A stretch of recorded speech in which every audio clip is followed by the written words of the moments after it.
이태원 클럽의 1차 감염으로부터 시작된 전파가 현재 연결고리를 찾아 나가다 보니 5차 전파도 2명이 확인되는 등 전체적으로 이태원 클럽에서 발견된 전체 연결고리가 계속 진행되고 있음을 저희가 확인을 하고 있습니다. 특별히 지난 5월 초에 클럽이라는 고위험 시설에서 시작된 집단 감염이 수도권을 비롯해서 전국 각지에서 아직까지 그 여파가 이어지고 있습니다. 경계를 절대 늦출 수 없는 상황이라는 것이 현재의 현실입니다. 특별히 집단 감염의 경우 확산세를 막는 속도전이 필요합니다. 현재 감염원을 역학조사로 제거하고 있긴 하지만 코로나19의 무서운 전파 속도를 모두 다 따라잡고 있지는 못하고 있습니다.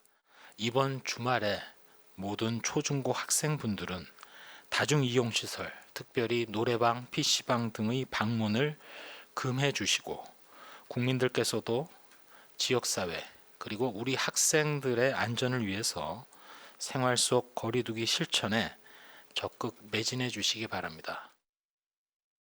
네, 서울 이태원 클럽을 중심으로 해서 이 코로나19 바이러스가 전파되기 시작한 게 지난 5월 초죠. 그런데 5월 24일이니까요.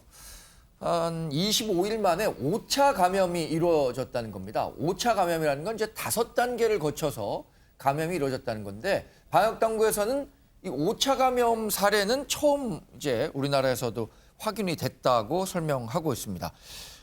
김성일 평론가님, 네. 이 5차 감염이라는 거에 의미를 어떻게 봐야 됩니까? 이게 5차 감염이라는 게 전파력이 왜- 더 강해졌다는 그렇죠. 건가요? 그리고 또 변이가 있을 수 있다는 걸 같이 동반하는 이야기예요. 예. 예. 그렇기 때문에 이제 그 우리가 뭐 1차 감염자가 2차 감염 여러 명에게 하면 그래도 이게 한 번만 건너간 거니까 그렇죠. 변이 가능성도 적고 그래가지고 이게 방역적 측면에서 보면은 굉장히 어쩐 컨트롤을 더 잘할 수 있는 그런 거잖아요. 근데 5차 감염까지 가면은 여러 가지 변수, 예. 우리가 생각하지 못한 변수가 발생할 수 있다라는 거기 때문에 발생한다는 건 아니고 그럴 수 있다는 거기 때문에 좀 더 불안할 수밖에 없는 것이죠. 예. 그래서 이제 그 방역 봉쇄를 통해 가지고 이렇게 더 많은 전이가 이루어지지 않도록 하려고 노력을 하는 것이죠. 우리가. 네. 그러니까 인천 학원 강사에서 시작해서 제자, 고3 학생, 아버지, 직장 동료 이렇게 5차례 단계를 거치면서 전파가 됐다는 건데 이게 지금 이런 분석도 있잖아요. 코로나19가 A형, B형, C형이 있는데 지금 유행하는 거는 C형 단계다. 그러니까 C형이라는 건 지금 유럽에서 유행했던 뭐 바이러스 종류라고 하는데 그게 또 전파력이 더 강하다 이런 평가도 있는 겁니까, 김윤우 변호사님? 예, 그 뭐 전파력에 대해서는 이런저런 말들이 지금 나오면서 그게 더 강하지 않냐 이렇게 나오고 있고요. 또 지금 감염 상태를 보면은 알려지지 않은 연결고리가 좀 충분히 많다. 이런 깜깜이 경로 불명의 깜깜이 감염도 증가하고 있다는 말이 나오고 있어서요. 현재 나타난 숫자에 의존하지 말고 좀 더 위험한 상태다라고 판단하면서 시민들도 더 이제 좌석 간의 간격이라던가 줄 서는 간격이라던가 어떤 걸 번갈아 가면서 이용할 때 그때의 간격이라던가 개인 위생, 소독, 환기 등을 전반적으로 같이 점검해야 될 것 같습니다. 지금 이제 또 하나 관심은 개학이 이루어졌기 때문에 개학이라고는 하지만 사실 고등학교 3학년만 정상적으로 등교를 하고 있죠. 이 개학 관련한 이슈도 좀 있는 것 같아요. 그러니까 이 5차 감염이 이루어질 정도로 이태원발 코로나19 감염 사태가 심각한 상황에서 이대로 그냥 학교를 운영해도 되느냐 이런 부분에 대한 의문도 있는데 최수영 평론가는 어떻게 생각하세요? 지금 개학이 사실상 그 고3이 이제 79일 만에 개학을 한 거거든요. 예. 3월 2일이 원래 개학이라고 본다면. 근데 사실 이제 등교가 더 미뤄지면은 이제 대입 일정이 이제 정말 이거는 이제 조정이 어렵다는 이제 판단날이 교육당국이 했는데 예. 이제 문제는 이제 이런 고육지책이라는 걸 제가 알지만 사실 지금 교육부하고 서울시 교육청이 약간 엇박자를 내고 있어요. 그러니까 서울시 네. 교육감하고 지금 교육당국하고 지금 입장이 좀 바뀌고 있는데 근데 저는 어쨌든 지금 이 상황에 따라서는 유연 대처할 수밖에 없다고 저는 생각을 합니다. 왜냐하면은 어쨌든 지금 학교라는 곳이 가장 발생하기 쉬운 조건을 갖고 있거든요. 아무리 학생들이 이제 방역 당국 이게 수칙을 준수한다 하더라도 아무래도 학생들이기 때문에 이제 이렇게 좀 자주 친구들하고 어울리거나 하는 이런 측면에서 놓고 본다면 위험이 상존하고 있고 노출돼 있다고 본다면 저는 매뉴얼을 세심하게 좀 분류해가지고 네. 어느 선까지 우리 방역 당국이 허용할 것인지에 대한 자체적인 매뉴얼을 놓고 유연하게 대처할 수밖에 없다. 지금은 할 수밖에 없는 계약으로 갈 수밖에 없는 상황. 사실 네. 자녀 돌봄 거기도 지금 한계 봉착했다는 얘기들도 많이 있어요.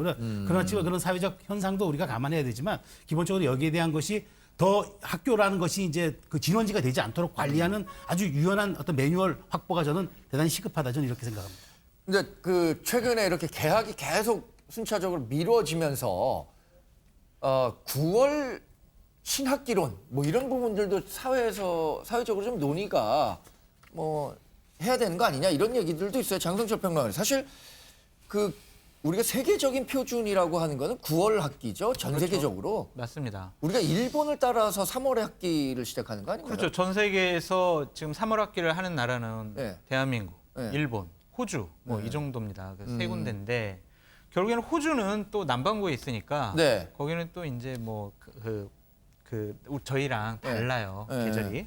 그런데 9월 학기제를 도입하겠다는 것 자체가 옛날에 김영삼 정권, 노무현 정권, 이명박 정권 때도 다 검토를 했었어요. 그렇죠. 근데 여러 가지 상황 때문에 못했는데 결국에는 사실 이명박 정부 때는 취학 연령을 만 6세로 낮추자. 그러니까 그렇죠. 7살에 학교를 입학하는 제도를 정착시키자 이런 얘기들도 있었잖아요. 근데 전문가분들이 9월 학기제를 반대하는 거는 크게 보면 두 가지예요. 하나는 돈이 많이 든다. 네. 대략 3조 8천억까지 든다. 근데 그 한 번 변경할 때 3조 8천억이니까 네.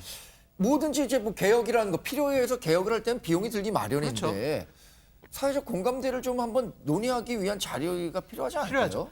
그런 것과 또 하나는 지금 9월 학기제로 바꾸면 현재 고3 학생들은 어떡하냐, 대입시험 어떡하냐, 대학 입학은 어떡하냐 이런 것들은 대략 1년 정도의 유예 기간을 둬야 되는데 네. 현재 고3 학생들이 받는 피해가 너무나 크다. 이런 것 때문에 상당히 도입에 대해서 부정적인 의견들이 많습니다. 그러니까 뭐 충분히 예측 가능한 수준에서 대비할 수 있는 시간을 좀 벌어놓으면서 사회적 공감대를 형성한 후에 도입하는 뭐 방안들을 검토해야 하는 거 아닌가 이런 생각도 들고요. 그런데요. 네.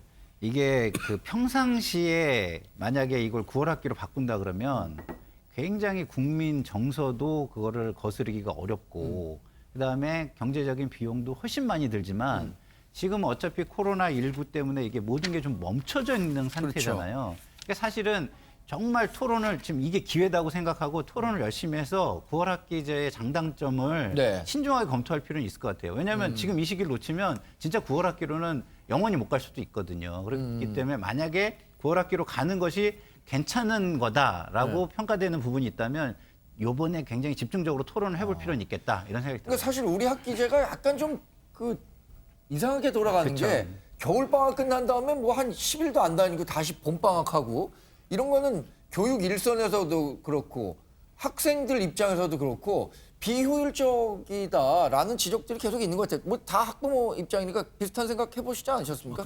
예, 그렇죠. 그렇기 때문에 이제 저는 어찌됐든 이게 이 코로나19가 가져온 효과 중에서 우리 사회가 이제는 앞으로 좀 그 과거 이제 이 유럽의 중세 패스트 네. 다음에 왔던 역사가 굉장히 이제 근세로 갔었거든요. 중세 역사가 마감되고 근대로 갔듯이 마찬가지로 저도 학부모들이 현실적 고민, 그다음에 학생들의 상황, 그다음에 네. 교육 당국의 어떤 정책 이런 것들이 모두가 공론화 과정을 거쳐가지고 이 정부가 잘하는 또 국민적 또 토론 과정이 있지 않습니까? 네. 그걸 거쳐가지고 이 문제에 대한 어쨌든 좀 시간이 좀 걸리더라도 정착을 할 필요가 있다. 왜냐하면 앞으로 이런 전염병 창궐이라는 게 충분히 예견돼 있는 상황에서 이런 것에 대한 교육을 우리가 미리 확보하는 게 국가적 책무이기도 하다. 저는 그런 생각을 합니다. 네.